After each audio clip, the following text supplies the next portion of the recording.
فإذا قضيتم مناسككم فاذكروا الله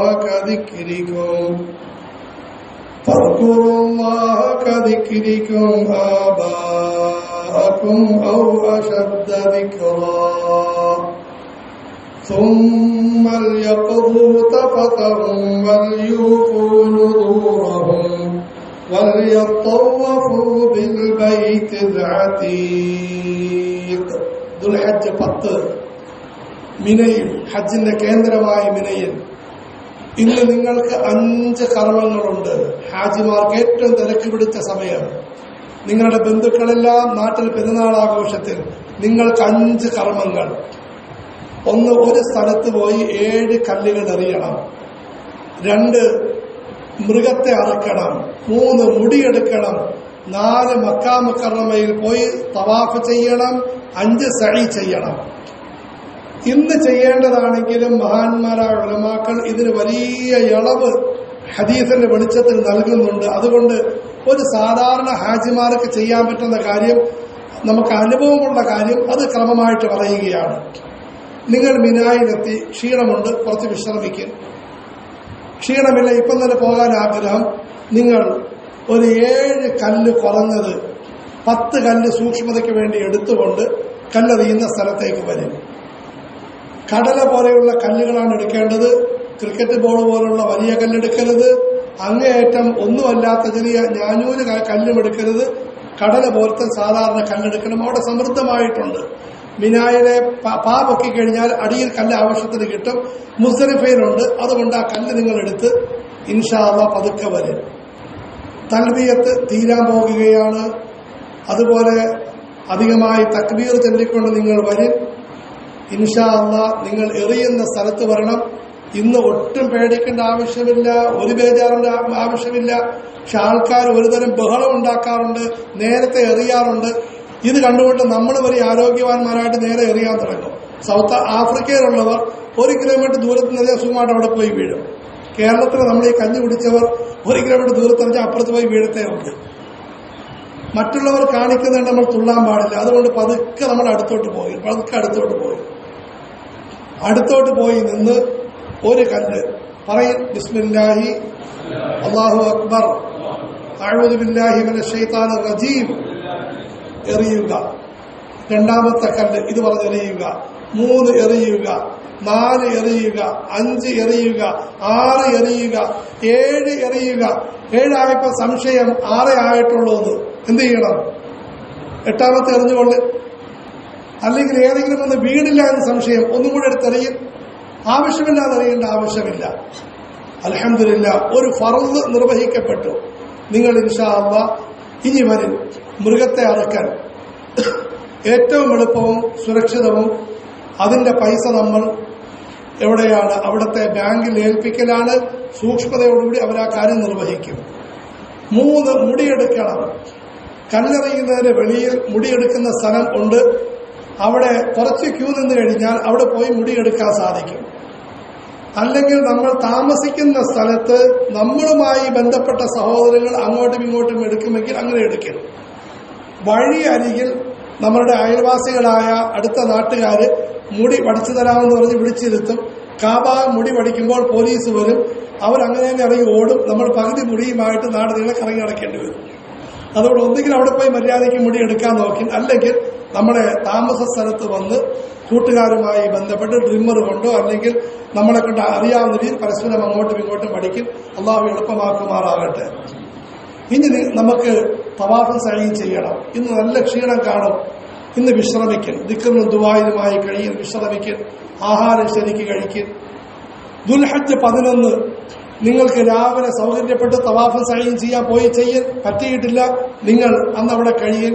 ഇന്ന് ളുഹർ നിസ്കാരം കഴിഞ്ഞ് 11, 12, 13 3 ദിവസം ളുഹർ നിസ്കാരം കഴിഞ്ഞ് 7, 7, 7, 21 കല്ലുകൾ സൂക്ഷ്മതയ്ക്ക് വേണ്ടി ഒരു 25 കല്ലുകൾ കയ്യിലെടുത്ത് നിങ്ങൾ എറിയുന്ന സ്ഥലത്തേക്ക് പോകണം. ഇന്നലെ ഒരു സ്ഥലത്താണ് എറിഞ്ഞത്, അവിടെ എറിയിക്കുകയുള്ളൂ. ഇന്ന് അതിനു മുമ്പ് 2 സ്ഥലമുണ്ട്. ആദ്യം ജംറത്തുൽ ഊലയിൽ, 2 ജംറത്തുൽ വുസ്തയിൽ, 3 ജംറത്തുൽ അഖബയിൽ. ആ തർത്തീബിലെ പോലീസ് വിടുകയുള്ളൂ. 1ാമത്തെ സ്ഥലത്ത് പോയി 7 കല്ലെറിയിൽ, മാറി നിന്ന് ദുആ ചെയ്യൽ. രണ്ടാമത്തെ സ്ഥലത്ത് 7 കല്ലെറിയൽ, മാറി നിന്ന് ദുആ ചെയ്യൽ. മൂന്നാമത്തെ സ്ഥലത്ത് കല്ലെറിയൽ, അവിടെ ദുആ ഇല്ല. ദുൽഹജ്ജ് 11 കഴിഞ്ഞു. 12 നിങ്ങൾക്ക് ഇന്ന് തവാഫ് സഈ ചെയ്യാൻ സാധിക്കും. അൽഹംദുലില്ലാ പോയി ചെയ്യൽ. അല്ലെങ്കിൽ ഏറ്റവും നല്ലത് 12 മുമ്പായിട്ട് നിങ്ങൾ ചെയ്യുന്നതാണ്. അതിനുശേഷം ളുഹർ കഴിഞ്ഞ് ഇതുപോലെ വീണ്ടും നിങ്ങൾ കല്ലെറിയും. ളുഹർ കഴിഞ്ഞോ മഗ്രിബ് കഴിഞ്ഞ് ഇശ കഴിഞ്ഞ് പോയി കല്ലെറിയും. ദുൽഹജ്ജ് 13 അന്ന് നിങ്ങൾ നിർബന്ധമായും കഴിവിന്റെ പരമാവധി തവാഫ് സഈ ഇതിനു മുമ്പായിട്ട് നിർവഹിക്കണം. വളരെ അനാരോഗ്യം അല്ലെങ്കിൽ നിങ്ങളുടെ അമീറന്മാര് പറഞ്ഞു അവർ പറയുന്നതനുസരിച്ച് ചെയ്തുകൊള്ളും. അല്ലെങ്കിൽ നിങ്ങൾ 13 അന്ന് ഏറിന് മുമ്പായിട്ട് തവാഫ് സഈ കഴിവിന്റെ പരമാവധി ചെയ്യാൻ പരിശ്രമിക്കണം. ഒരു സുബഹിയോടുകൂടി പുറപ്പെട്ടാൽ സുഖമായിട്ട് എത്തി തവാഫ് സഈ നിർവഹിക്കാൻ സാധിക്കും. ഒരു കാര്യം ഓർക്കണം, ഈ തവാഫ് സഈയും ഹജ്ജിന്റെ ഫർളായ തവാഫും സഈയുമാണ്. വളരെ ശാന്തമായി ഒരു തിരക്കുമില്ലാതെ കഴിവിന്റെ പരമാവധി നല്ല നില ചെയ്യാൻ അല്ലാഹു തൗഫീഖ് നൽകുമാറാകട്ടെ. ഭയങ്കര തിരക്ക് അല്ലാഹു മാപ്പാക്കും. കഴിവിന്റെ പരമാവധി നല്ല നില ചെയ്യാൻ അല്ലാഹു തൗഫീഖ് നൽകുമാറാകട്ടെ. ആവശ്യമില്ലാതെ തിരക്ക് കൂട്ടുന്നതിനെ തൊട്ടും അല്ലാഹു കാത്തുരക്ഷിക്കുമാറാകട്ടെ. ഒരു കൂട്ടുകാരൻ ഞങ്ങളുടെ വയസ്സന്മാരുടെ കൂട്ടത്തിൽ പോവുകയുണ്ടായിട്ട് അദ്ദേഹം എന്ന് പറഞ്ഞാൽ 10 മിനിറ്റ് കൊണ്ട് സഈ ചെയ്തെന്ന് പറഞ്ഞു. ആ വയസ്സന്മാരെല്ലാവരും 2 മണിക്കൂർ കറങ്ങി കിടന്നു. ഞാൻ പറഞ്ഞു, നിങ്ങളുടെ ഈ സഈ ഒരുതരം ഓട്ടക്കളിയാണ്, നിങ്ങൾ ശരിയായിട്ടുള്ള അദ്ദേഹം വിരട്ടുകയാണ്. അതുകൊണ്ട് ഇവിടെ ഓട്ടവും ബഹളവുമല്ല. നമ്മൾ കഴിവിന്റെ പരമാവധി ആളുകളുടെ കൂട്ടത്തിൽ, പെണ്ണുങ്ങളുടെ കൂട്ടത്തിൽ, കൂട്ടുകാരുടെ കൂട്ടത്തിൽ ശാന്തമായി നിർവഹിക്കലാണ്. അല്ലാഹു തൗഫീഖ് നൽകുമാറാകട്ടെ. ദുൽഹജ്ജ് 13 ഏറ് കഴിഞ്ഞു. അൽഹംദുലില്ലാ നിങ്ങളുടെ ഹജ്ജിന്റെ അമലുകൾ പൂർത്തിയായി. നിങ്ങൾ മക്ക മുക്കറമയിൽ താമസ സ്ഥലത്ത് വരും. നിങ്ങളോട് പറയപ്പെടും, ഇന്ന ദിവസം ഒന്നുകിൽ മദീന മുനവ്വറയിലേക്ക് അല്ലെങ്കിൽ നിങ്ങൾ ജിദ്ദയിലേക്ക്, നാട്ടിലേക്ക് ഇന്ന ദിവസം യാത്ര തിരിക്കണം. അത് കാണുമ്പോൾ മനസ്സ് പടയ്ക്കാൻ അല്ലാഹു തൗഫീഖ് നൽകുമാറാകട്ടെ. മക്ക മുക്കറമയിൽ കഴിയേണ്ടതുപോലെ കഴിഞ്ഞവരാണെങ്കിൽ നമ്മളെ മനസ്സ് അവിടെ നിന്ന് വരാൻ ഒരിക്കലും സമ്മതിക്കുകയില്ല. സത്യം, ഒരിക്കലും സമ്മതിക്കുകയില്ല. എങ്കിലും നമുക്ക് വന്നേ പറ്റൂ. ഈ പറയപ്പെടുന്ന സമയത്തിന് മുമ്പ് സാധനങ്ങളെല്ലാം ഒരുക്കി വെച്ച് നമ്മൾ കഅബ ശരീഫയിൽ പോയി വിടവാങ്ങൽ തവാഫ് നിർവഹിക്കുന്നു. ഈ വിടവാങ്ങൽ തവാഫിൽ നമ്മൾ ചെയ്യേണ്ട ദുആ 2 ദുആയാണ് ഏറ്റവും പ്രധാനപ്പെട്ടത്. ഒന്ന്, അല്ലാഹുവേ ചെയ്ത അമലുകൾ നീ കബൂലാക്ക്, വന്ന തെറ്റുകുറ്റങ്ങൾ നീ മാപ്പാക്ക് റഹ്മാനെ. അല്ലാഹു കബൂലാക്കുമാറാകട്ടെ. അല്ലാഹു തെറ്റുകുറ്റങ്ങൾ മാപ്പാക്കുമാറാകട്ടെ. ബാക്കി നമുക്ക് അറിയാവുന്ന കാര്യങ്ങളെല്ലാം കാര്യമായി നമ്മൾ അല്ലാഹുവിനോട് ദുആ ചെയ്യും. നമ്മൾ മുറിയിൽ വരണം. മുറിയിൽ വന്നതിന് ശേഷം പിന്നീട് സാധന സാമഗ്രികൾ മേടിക്കലും മറ്റുമായി ബന്ധപ്പെടരുത്. ഇൻഷാ അല്ലാഹ് പിന്നീട് ജിദ്ദ വഴി നാട്ടിലേക്ക് വരും. അല്ലെങ്കിൽ നിങ്ങൾ മദീന മുനവ്വറയിലേക്ക് പോകും. എന്റെ അവസാനത്തെ വിഷയം മദീന മുനവ്വറയെ പറ്റി കൂടി പറയുകയാണ്. ഇൻഷാ അല്ലാഹ് ബാങ്കിന് മുമ്പായി അതും കൂടി പറഞ്ഞു നിർത്തുന്നു.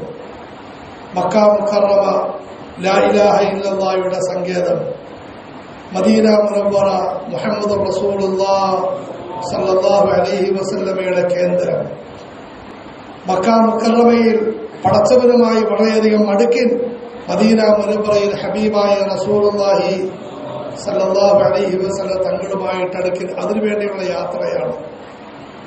യാത്രയിൽ മുഴുവനും അധികമായി സ്വലാത്ത് ചൊല്ലിൻ. തൽബിയത്തിനെ പറ്റി നിങ്ങളെ കൊണ്ട് നിയ്യത്ത് ചെയ്യിപ്പിച്ചതുപോലെ അല്ലാഹു എനിക്കും നിങ്ങൾക്കും മദീന മുനവ്വറയിൽ പോയി വരുന്നതിന് മുമ്പായി ഒരു 10,000 സ്വലാത്ത് ചൊല്ലാൻ അല്ലാഹു തൗഫീഖ് നൽകുമാറാകട്ടെ.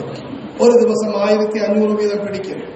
അൽഹംദുലില്ലാ അതെല്ലാം കഴിഞ്ഞു കടന്നു 20,000 അതുപോലെ 25,000 സ്വലാത്തുകൾ ചൊല്ലിയ, അതും ഇബ്രാഹിമി സ്വലാത്ത് ചൊല്ലിയ ധാരാളം ദാസന്മാരുണ്ട്.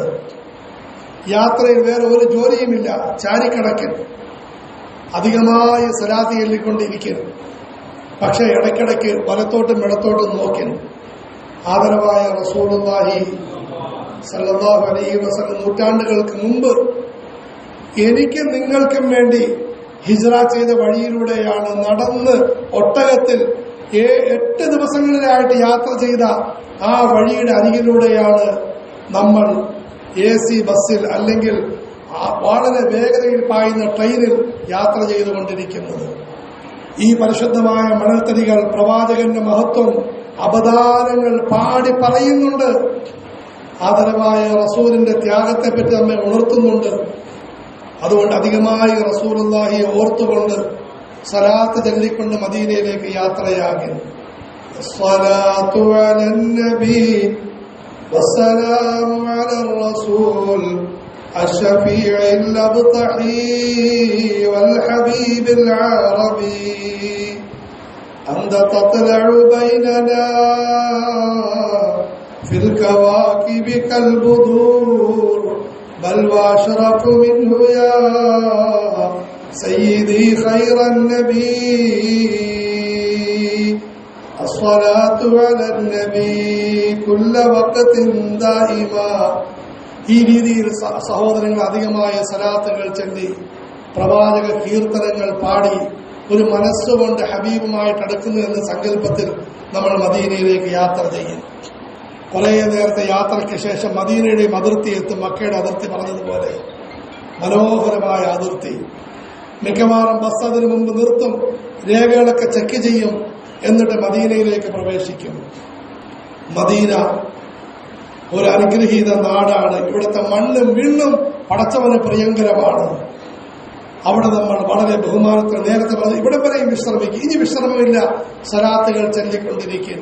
വലത്തോട്ടും ഇടത്തോട്ടും നോക്കി ദൂരെ ഹബീബിന്റെ അനുഗ്രഹീതമായ മസ്ജിദ് കാണും. അതിന്റെ ഇടയിൽ റൗള ഷരീഫയുടെ പച്ച കുബ്ബ കാണും. അതിന്റെ അടിയിലാണ് നായകൻ വിശ്രമിക്കുന്നത്. വാഹനം കറങ്ങിത്തിരിഞ്ഞ് താമസ സ്ഥലത്തെത്തും. സാധനങ്ങളെല്ലാം ഒരുക്കി വയ്ക്കും, കുളിച്ച് റെഡിയാകും, നല്ല വസ്ത്രം ധരിക്കും, തലപ്പാവ് ധരിക്കും, താടി തൊടാതിരിക്കും, സുന്നത്തായ വേഷങ്ങളൊക്കെ കഴിവിന്റെ പരമാവധി ഉൾക്കൊള്ളും. എന്നിട്ട് മസ്ജിദ് നബവിയിലേക്ക് വരും. 40 കവാടങ്ങളുണ്ട് മസ്ജിദ് നബവിക്ക്. ഏതെങ്കിലും കവാടത്തിൽ കൂടി കടക്കും. പക്ഷെ അതിൽ ഒന്നാമത്തെ കവാടത്തിൽ കൂടിയാണ് കടന്ന് സലാം പറയേണ്ടത്. ആദ്യം എവിടെയെങ്കിലും നമ്മൾ കടന്ന് 2 റക്അത്ത് നമസ്കരിക്കും, തഹിയ്യത്ത് നമസ്കരിക്കും. എന്നിട്ട് അല്ലാഹുവിനോട് നന്ദി രേഖപ്പെടുത്തും. എന്നെ പോലെയുള്ളവൻ എവിടെ എത്തിയിരിക്കുന്നു, അല്ലാഹു റസൂലിന്റെ സന്നിധിയിൽ എത്തിയിരിക്കുന്നു. വളരെ ബഹുമാനത്തോടെ അവിടെ നിന്നും എഴുന്നേറ്റ് ഒന്നാമത്തെ വാതിലിലേക്ക് വരും. ഒന്നാമത്തെ വാതിലിന്റെ അതിലെ കൂടി ആളുകൾ പ്രവേശിക്കുന്നത് കാണാം. ബാബു സലാം എന്നാണ്, സലാം പറയേണ്ട കവാടമെന്നാണ് അതിന്റെ പേര്. അതിൽ കൂടി പ്രവേശിക്കും.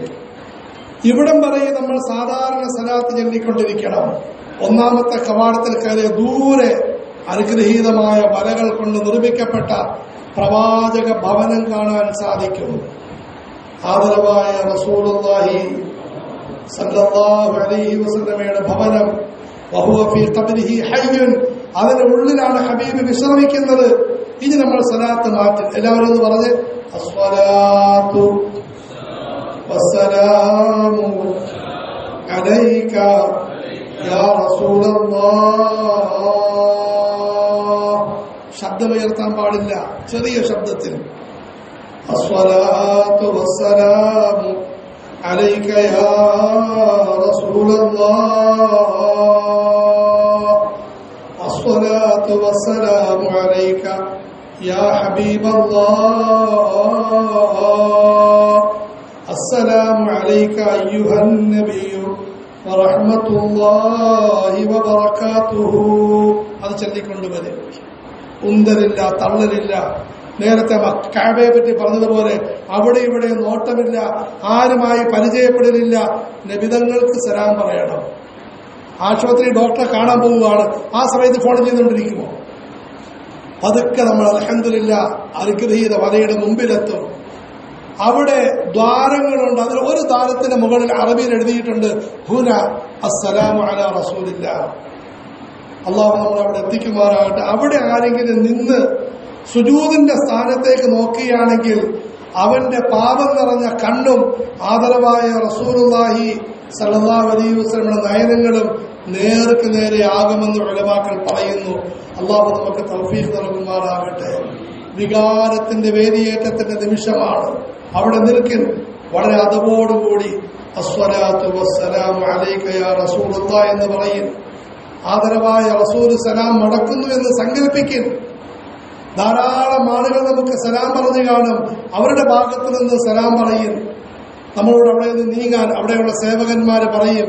അവർ പറയുന്നത് കേട്ട് മാറി അബൂബക്കർ സിദ്ദീഖ് റളിയല്ലാഹു അൻഹുവിന് സലാം. ആ സലാം അസ്സലാമു അലൈക്കും യാ അമീറൽ മുഅ്മിനീൻ. പറയും അസ്സലാമു അലൈക്കും യാ അമീറൽ മുഅ്മിനീൻ. ഉമർ റളിയല്ലാഹു അൻഹു അസ്സലാമു അലൈക്കും യാ അമീറൽ മുഅ്മിനീൻ. ശേഷം വെളിയിലേക്ക് ഇറങ്ങി. മനസ്സ് തൃപ്തിയായോ? ഒരിക്കലും ആയിട്ടില്ല. അള്ളാഹു ഒരിക്കലും ആക്കാതിരിക്കുമാറാകട്ടെ. നാളെ നബിതങ്ങളെ കണ്ട് പരിശുദ്ധ കരം ചുംബിക്കുന്നത് വരെയും സലാം പറയുന്ന ആഗ്രഹം തീരുകയില്ല സഹോദരങ്ങളെ, തീരാൻ പാടില്ല. പുറത്തു നിന്ന് സലാം പറയുന്നു, ഇടയ്ക്കിടയ്ക്ക് ഇതുപോലെ വന്ന് സലാം പറയുന്നു. 5 വക്ത് നമസ്കാരങ്ങൾ മസ്ജിദ് നബവിയിൽ നമസ്കരിക്കും. അതിന്റെ കണ്ണായ റൗളത്തുൽ മിൻ റിയാദിൽ ജന്നയിൽ രാത്രി സമയത്ത് സൗകര്യം പോലെ വരും. മദീന മുനവ്വറയിൽ കഴിവിന്റെ പരമാവധി നല്ല നിലയിൽ കഴിയും. തൊട്ടടുത്ത് പ്രിയപ്പെട്ട ഉമ്മമാര് 9 പേരും അടുത്തടുത്ത് വിശ്രമിക്കുന്നു. റസൂലുള്ളാഹി സ്വല്ലല്ലാഹു അലൈഹി വസല്ലം മകളും കുടുംബാംഗങ്ങളും അതിനടുത്ത് കിടക്കുന്നു. 10,000-ഓളം സഹാബാക്കൾ അപ്പുറത്ത് മാറി കിടക്കുന്നു. ഔലിയാക്കളുടെ കേന്ദ്രം. അവിടെ പോകൻ, ഉഹദിൽ പോകൻ, ഖന്തക്കിൽ പോകൻ, അതുപോലെ തന്നെ ഖുബായിൽ പോകൻ. അവിടുത്തെ പാഠങ്ങളെല്ലാം ഉൾക്കൊള്ളിൻ. ഒരു ദിവസം പറയപ്പെടും, നാളെ നിങ്ങൾ ഇവിടെ നിന്ന് മടങ്ങേണ്ടതായിട്ടുണ്ട്. മക്കയെ പറ്റി പറഞ്ഞതുപോലെ അള്ളാഹു നമ്മുടെ മനസ്സ് പഠിപ്പിക്കുമാറാകട്ടെ. ഭയങ്കര ദുഃഖം വരും, പക്ഷെ പോയേ പറ്റൂ. അവസാനമായി റസൂലുള്ളാഹി സ്വല്ലല്ലാഹു അലൈഹി വസല്ലമയുടെ സിയാറത്തിന് വേണ്ടി നമ്മൾ വരും.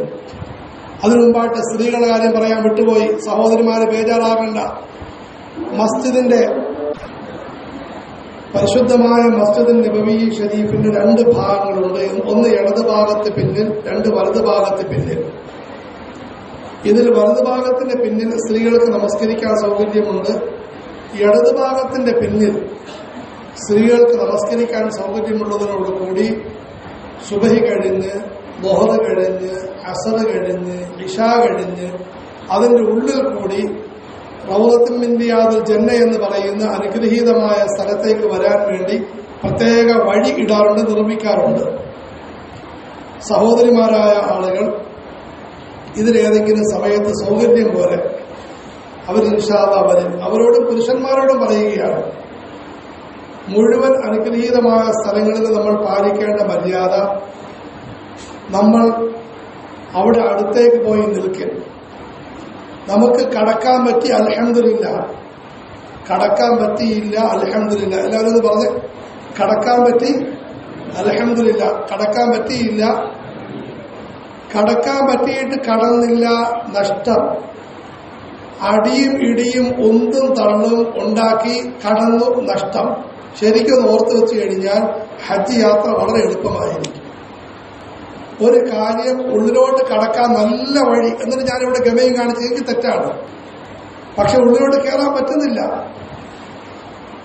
ഞാൻ അവിടെ തന്നെ നിന്ന് ആദരവായ റസൂലിന് സലാം പറയും, അള്ളാഹുവിനോട് ദുആ ചെയ്യും. നമുക്ക് പടച്ചവന്റെ പൊരുത്തമാണ് വേണ്ടത്, ഹബീബിന്റെ തൃപ്തിയാണ് വേണ്ടത്. അതുകൊണ്ട് സഹോദരിമാരെ ഈ വഴിയിലൂടെ എവിടം വരെയും വരാൻ സാധിക്കും അവിടം വരെയും വരും. ചിലപ്പോൾ നിങ്ങൾക്ക് ഒരു സ്ഥലത്ത് നിർത്തും, മതി, ഇത്ര മതി.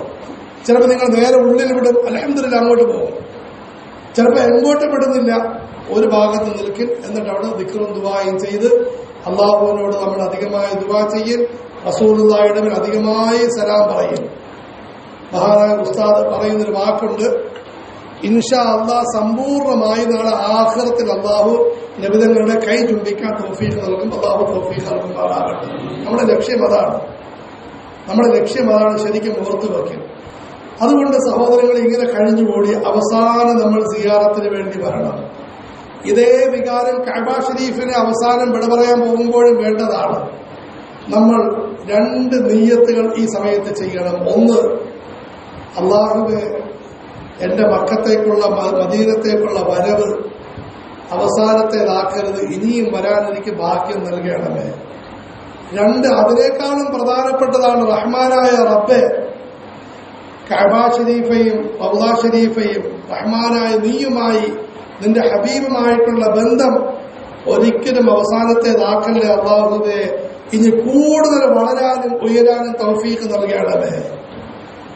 അള്ളാഹു നമുക്ക് ഈ 2 നിയ്യത്തുകൾ എടുക്കാൻ തൗഫീഖ് നൽകുമാറാകട്ടെ. ഇത് 2ാമത്തെ നിയ്യത്താണ്, ഏറ്റവും പ്രധാനപ്പെട്ടത്. മനാസിക്കിന്റെ മുഴുവൻ കിതാബുകളിലും ദുആയുണ്ട്, അള്ളാഹുവേ ഇത് എന്റെ അവസാനത്തെ ബന്ധമാക്കല്ലേ അള്ളാഹുവേ. ഈ ഒരു നീയത്തോടുകൂടി നമ്മൾ റസൂലുള്ളാഹി സ്വല്ലല്ലാഹു അലൈഹി വസല്ലം അരികിൽ പോയി അവസാനമായി സലാം പറയുന്നു. അള്ളാഹു നമ്മളെ കരയിപ്പിക്കുമാറാകട്ടെ, നമുക്ക് വിനയം നൽകുമാറാകട്ടെ, താഴ്മ നൽകുമാറാകട്ടെ, ആദരവായ റസൂലിന്റെ ഭാഗത്ത് സലാം മടക്കപ്പെടുന്നവരിൽ പെടുത്തുമാറാകട്ടെ. സഹോദരങ്ങൾ, നമ്മൾ നാട്ടിലേക്ക് മടങ്ങി, നമ്മൾ നാട്ടിലെത്തി. ഹജ്ജ് കഴിഞ്ഞു, ഉംറ കഴിഞ്ഞു, സിയാറത്ത് കഴിഞ്ഞു. ഇല്ല, കഴിഞ്ഞിട്ടില്ല. അതിലെ മൂന്നാമത്തെ ഘട്ടത്തിൽ പ്രവേശിക്കുന്നു. ഗുണങ്ങളുടെ ഘട്ടം, ഒരുക്കത്തിന്റെ ഘട്ടം കഴിഞ്ഞു, കർമ്മങ്ങളുടെ ഘട്ടം കഴിഞ്ഞു. മൂന്നാമത്തെ ഗുണങ്ങളുടെ ഘട്ടമാണ്. അല്ലാഹു എനിക്ക് നിങ്ങൾക്ക് ദീർഘായുസ്സ് നൽകുമാറാകട്ടെ. ചിലപ്പോൾ 100 വർഷം, ചിലപ്പോൾ 100 മാസം, ചിലപ്പോൾ 100 ദിവസം, ചിലപ്പോൾ 100 മണിക്കൂർ നമ്മൾ നമ്മുടെ നാട്ടിൽ വീട്ടിൽ താമസിക്കും. ജീവിതത്തിന് യാതൊരു വിലയുമില്ല. പക്ഷേ മക്കയ്ക്കും മദീനയ്ക്കും വിലയുണ്ട്. നമ്മളൊരു ഹാജിയായി കഴിയൽ, ഒരു മക്കക്കാരനായി കഴിയൽ, ഒരു മദീനക്കാരനായി കഴിയൽ. പ്രിയപ്പെട്ട ഷാഹിദ് മൗലവി, പ്രിയപ്പെട്ട ഹാജിമാരെ, ഹജ്ജുമ്മമാരെ, നിങ്ങൾ ഒന്നാന്തര കച്ചവടക്കാരനാകണം, ഒന്നാന്തരം കൃഷിക്കാരനാകണം, ഒന്നാന്തരം വീട്ടുകാരനാകണം, വീട്ടുകാരിയാകണം. ദുനിയാവിന്റെ സകല കാര്യങ്ങളുമായി ബന്ധപ്പെടണം. പക്ഷേ ഞാൻ മക്കക്കാരനാണ് എന്ന ഓർമ്മ ബോധം എനിക്ക് വേണം. ഞാൻ മദീനക്കാരനാണ് എന്ന ഓർമ്മ എനിക്ക് വേണം.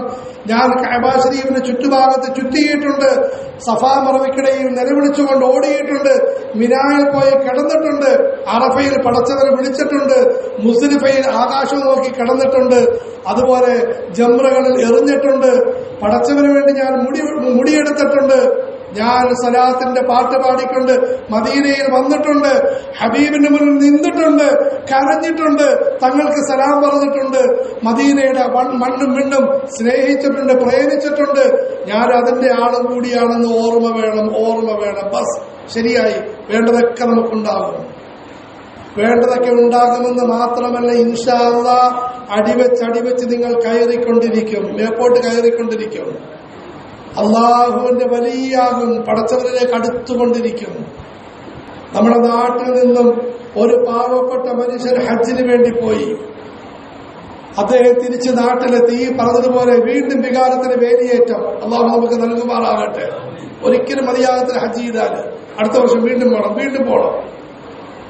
ഒരു കയ്യിനും കാലിനും അസ്വസ്ഥതയുള്ള സഹോദരൻ ഇന്നലെ പറയണം, ഉസ്താദെ ഒരാഗ്രഹം കൂടി, ഒന്നുകൂടി മക്കത്ത് മദീനത്ത് പോകണം, അവിടെ തന്നെ കിടന്നാൽ മതി എന്ന ചിന്ത.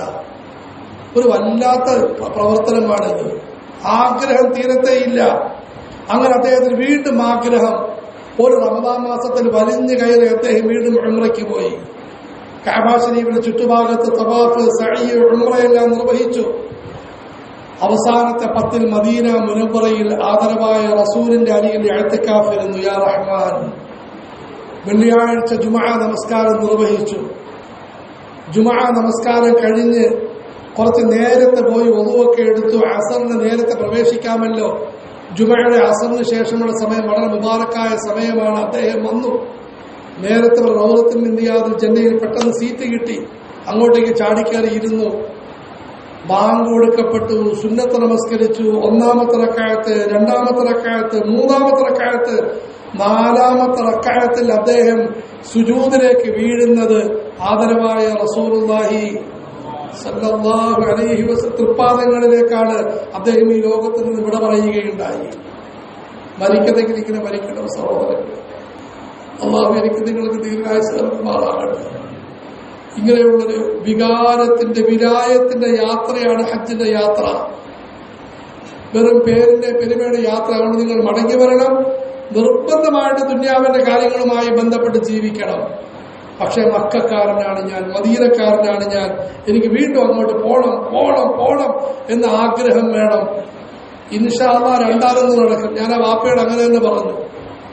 ഒന്നെങ്കിൽ നിങ്ങൾ മക്കത്ത് മദീനത്ത് മരിക്കും, അല്ലെങ്കിൽ മരിച്ചവരുടെ കൂട്ടത്തിൽ അല്ലാഹു പെടുത്തും. അൽഹംദുലില്ലാഹ്. ആദരവായ റസൂലുള്ളാഹി സ്വല്ലല്ലാഹു അലൈഹി വസല്ലം മരണി ആരെങ്കിലും മദീനയിൽ മരിക്കണമെന്ന് ആഗ്രഹിച്ചു, അവന്റെ മരണം വേറെ എവിടെയെങ്കിലും ആണെങ്കിലും അള്ളാഹു അവനെ എന്റെ അടുത്ത് തന്നെ കൊണ്ടുവന്ന് കിടത്തും. ധാരാളം അനുഭവങ്ങളുമുണ്ട്. അതുകൊണ്ട് സഹോദരങ്ങളെ, അള്ളാഹു എനിക്ക് നിങ്ങൾക്ക് ദീർഘായുസ്സ് നൽകുമാറാകട്ടെ. വലിയ ഭാഗ്യമായി കാണും. ഭയങ്കര ഭാഗ്യവാനാണ് നിങ്ങൾ, ഭയങ്കര ഭാഗ്യവാനാണ്. ധാരാളം ആളുകൾ ഹജ്ജ് ചെയ്യാൻ ആഗ്രഹിച്ചു. കൊറോണയുടെ ഇടയിൽ അവർ യാത്രയായി. കൊറോണയുടെ സമയത്ത് ഭയങ്കര നെഞ്ചിടിപ്പായിരുന്നു. ശൂന്യമായ കഅബ, മസ്ജിദുൽ ഹറാം, ശൂന്യ മസ്ജിദ് നബവി. യാ അല്ലാഹ്, ഇതിങ്ങോട്ട് പോകാൻ പറ്റുമോ? പോകാൻ പറ്റും. ഭയങ്കര ആദിയായിരുന്നു. ഈ റമദാൻ മാസത്തിൽ അല്ലാഹു കവാടം തുറന്നു. ഹാജിമാര് പുഴ പോലെ ഒഴുകി. അൽഹംദുലില്ലാഹ്, ആദ്യത്തെ ഹജ്ജാണ്. അല്ലാഹു നിങ്ങളുടെ ഹജ്ജ് എളുപ്പമാക്കുമാറാകട്ടെ. ഇതിന്റെ ബറക്കത്തുകൊണ്ട് പടച്ചവൻ ഭൂലോകത്തിൽ നിന്നും മുഴുവൻ വ്യാധികളെയും അല്ലാഹു ഉയർത്തുമാറാകട്ടെ. പ്രത്യേകിച്ചും ഇന്ത്യ രാജ്യത്ത് നിന്നും ഹജ്ജിന് പോകുന്നവരെ ഈ സമുദായം ദുഃഖിക്കുകയും വേദനിക്കുകയും അസ്വസ്ഥമാവുകയും ഒറ്റപ്പെടുത്തപ്പെടുകയും കുറ്റപ്പെടുത്തപ്പെടുകയും ചെയ്യുന്ന ഒരു വല്ലാത്ത സമയത്താണ് നിങ്ങൾ പോകുന്നത്. നിങ്ങൾക്ക് വലിയ ദൗത്യം കൂടിയുണ്ട്. നിങ്ങൾ നിങ്ങളുടെ ഭാഗത്തു നിന്നാണ് ഹജ്ജ് നിർവഹിക്കുന്നത്. മരണപ്പെട്ടു പോയ വാപ്പയുടെയും ഉമ്മയുടെയും ഭാഗത്തു നിന്നാണ് ഹജ്ജ് ഉംറയും സിയാറത്തും. ജീവിച്ചിരിക്കുന്ന സാധുക്കളുടെ ഭാഗത്ത് നിന്നാണ് ഹജ്ജ് ഉംറയും സിയാറത്തും. ജയിലുകളിൽ കിടക്കുന്ന മർദ്ദന പീഡനങ്ങൾ ഏൽക്കുന്ന പണ്ഡിതന്മാരുടെയും സാധുക്കളുടെയും ഭാഗത്ത് നിന്നാണ് ഹജ്ജ് ഉംറയും സിയാറത്തും. ഇവിടെ ജനിക്കാനിരിക്കുന്ന സമുദായത്തിന്റെ ഭാഗത്തു നിന്നുമാണ് നിങ്ങളുടെ ഹജ്ജ് ഉംറ സിയാറത്ത്. ഓർമ്മ വേണം. ആ ഒരു കാര്യം മുമ്പിൽ വെച്ചുകൊണ്ട് നിങ്ങൾ ശാന്തമായ ഹജ്ജിന് അമലുകൾ ചെയ്യൽ, നല്ല നിലയിൽ നിർവഹിക്കൽ. ഒരു മടിയും കൂടാതെ കൊച്ചുകുട്ടികളെ പോലെ നിങ്ങൾ സംശയങ്ങൾ ആലിമീങ്ങളോട് ചോദിക്കൽ. അള്ളാഹു കബൂലാക്കുമാറാകട്ടെ. അള്ളാഹു സ്വീകരിക്കും.